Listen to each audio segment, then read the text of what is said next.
নমস্কার বন্ধুরা। মানে টাকা ধার দিলে যে নতুন করে শত্রু তৈরি হয় সেটাই আমি বলবো আজ।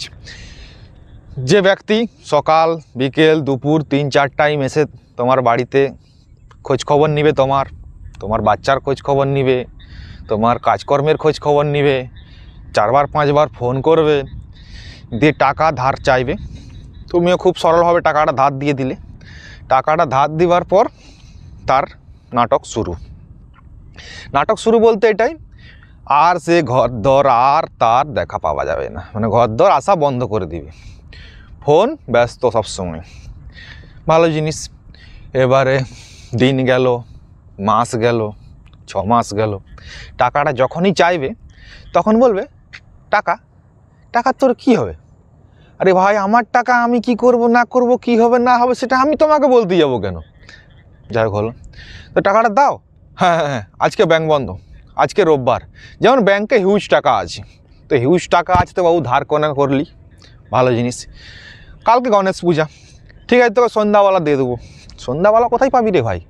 যাই হোক, সন্ধ্যাবেলা গেল, পাত্তা নেই। সকালে ফোন করলাম, কোনোভাবে যোগাযোগ করা গেল, টাকাটা দাও। তখন আরেকবার বলতে হবে টাকাটা কি কাজে লাগবে, ভালো জিনিস। দিয়ে বলবে ঠিক আছে সকালে দিচ্ছি বললো। সকাল গেল, দুপুর গেল, আবার সেই একই রকম নাটক দিয়ে যা হোক যথারীতি 2 দিন পর টাকাটা নিয়ে এসে হাজির হলো।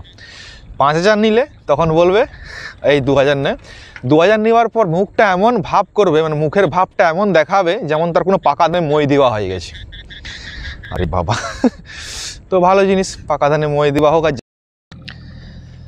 5,000 নিয়ে 2,000 দিল, ঠিক আছে দিল। তারপর থেকে লোকটাকে দেখতে পাওয়া যাবে, মানে মানুষটাকে দেখতে পাওয়া যাবে, যেমন আগে দেখতে পাওয়া যেত না, দেখতে পাওয়া যাবে। দেখতে পাওয়া গেলেও সে তোমাকে দেখে এমন মুখটা করবে যেমন মানে তোমার থেকে বড় শত্রু তার দুনিয়ায় কেউ নেই। ওরে ভাই, টাকাও দিলাম, 5-এর জায়গায় 2 দিলু, 3 বাকি, তাও শত্রু।